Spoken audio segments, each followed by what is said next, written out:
So, what is going on, guys? This is Ryan here. And this is the Ryan here. Hey everyone, Twerkbowski here. What's going on, guys? Dawkbro here. And welcome back to once again another episode of Theory Thursday. And this episode is going to be episode 20. For this one, we're going to actually be speaking about something quite special and something most of the community has actually overlooked. Now, it seems like everyone is hot on exploring some of the mysteries within Five Nights at Freddy's, but there's also some mysteries left untouched in Five Nights at Freddy's 3. One of the most important ones is actually the identity of the Five Nights at Freddy's 3 security guard. Mm-hmm. Yes, I think, like you just said, people are looking for the mysteries of Five Nights at Freddy's 4, but maybe looking back on some of the mysteries that are unsolved in the other Five Nights at Freddy's games may actually answer some of the questions in the Five Nights at Freddy's 4. Absolutely. So, basically, we're going to be talking about who the night guard is in Five Nights at Freddy's 3. Yeah, each of us have a couple of ideas on what we want to be talking about in this episode, because I mean, it's been heavily speculated on who we are playing as in Five Nights at Freddy's 3, whether it even exists. Some people are still thinking that it's all just some kind of nightmare, as the Night 7 challenge suggests. It's called Nightmare, so it might not even exist. Plus, with the phantoms and the hallucinations of Phantom Chica, etc., it might not take. Actually, it might just all be imagined by someone. I think at one point, some people were saying it could be a memory of one of the former night guards that maybe was a Bite of 87 victim, and that's why they were hallucinating it. But we do have some pretty interesting ideas on this whole sexy scenario. Yeah, so back in Five Nights at Freddy's 3, the first phone call, we get introduced by Phone Guy, and he states, "Welcome back." And we were all thinking about, why has he said welcome back? And he says things like, "Oh, you're part of the attraction now." And we were just thinking, why would he say that to someone who's basically a new worker there? And, you know, if you're part of the attraction, if you're part of this Five Nights at Freddy's mystery, it just makes me feel like it has to be a night guard who's worked there before. Yeah, absolutely. Yeah, that makes complete sense. And it's just interesting as well, because throughout all of the other Five Nights at Freddy's games, we've always known the identity by at least night 6 of who the night guard we are playing as is. And it just seems to be withheld from us, like the evidence of who this night guard could be. It just seems stripped from our grasps, and we never truly know who this guy is, which leads to one of two things. One, we are actually playing as a night guard, possibly who we saw in Five Nights at Freddy's 4, maybe someone who's grown up, or it could possibly be one of the people we've actually played in the previous Five Nights at Freddy's games, because I don't think Scott would introduce a character into the main series that is Five Nights at Freddy's and not really reveal much of his identity.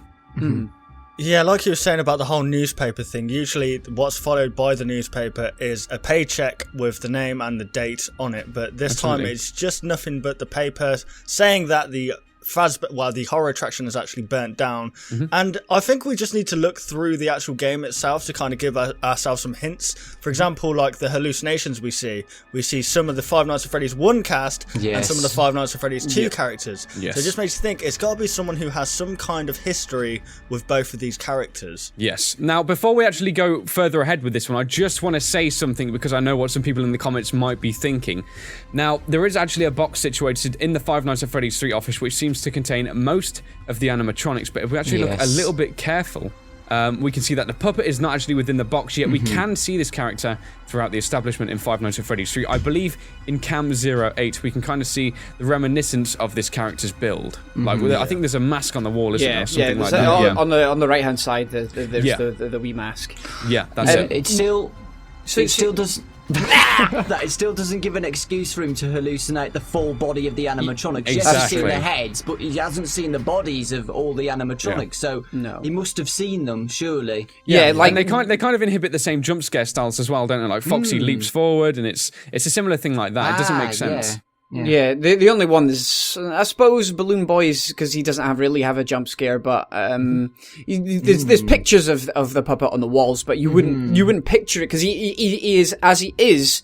Unlike the rest of them, he is as he is in Five Nights at Freddy's 2. He's not burned or destroyed or melted or withered or whatever he is. He, in the Cam 8, he looks exactly how he does in Five Nights at Freddy's 2, which means the person in question here, the night guard, has to be someone from Five Nights at Freddy's 2, so that's either Fritz Smith or good old Jeremy. Yeah. It is interesting, though, why we see the Phantom animatronics burned before it's actually burnt to the ground. Yes. Do you know what I mean? It's strange. I think that's why a lot of people were suggesting that it doesn't. It's already happened. Yeah. It's not where.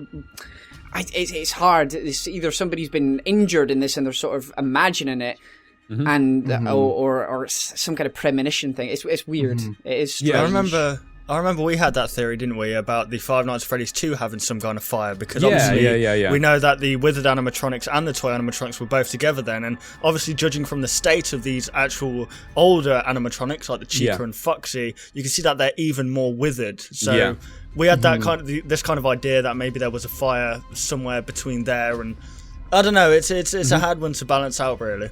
Another thing was, sorry, Lewis, you go first. Because when you think about it, like, if Fazbear Fright did burn to the ground, and that's why we're getting these hallucination stuff, but it's just the heads what are getting burnt. It's not the bodies and stuff. Yeah. So why do we see the bodies of the animatronics all burnt and wrecked as well? Yeah. Like, it just goes on to show that it could be a past fire, or possibly not even a fire. Like, we know that the FNAF 2 place was shut down. Like, it could be just a demolition or something. Yeah. Like, you know. Yeah, because you would have seen. You would have seen them melted a little bit more, or like it looks like they've got streaks on them, but like they would have been more damaged than that. They would have had like it wouldn't be so even if it was even if it was from like smoke damage or anything like that. It wouldn't be quite as patterned as the way it is, which means it kind of suggests that the Night Guard is hallucinating these things from a traumatic event in the past, and he's imagining them. He's imagining them as what they potentially look like 30 years on. Yeah, you can't have hallucinations without visioning something you've seen before. Like, so you know, it's like when you have dreams. Like you can't see them. You can't dream something that you've not seen. Everybody that you see in your dream is somebody you've seen on telly or in the streets or something.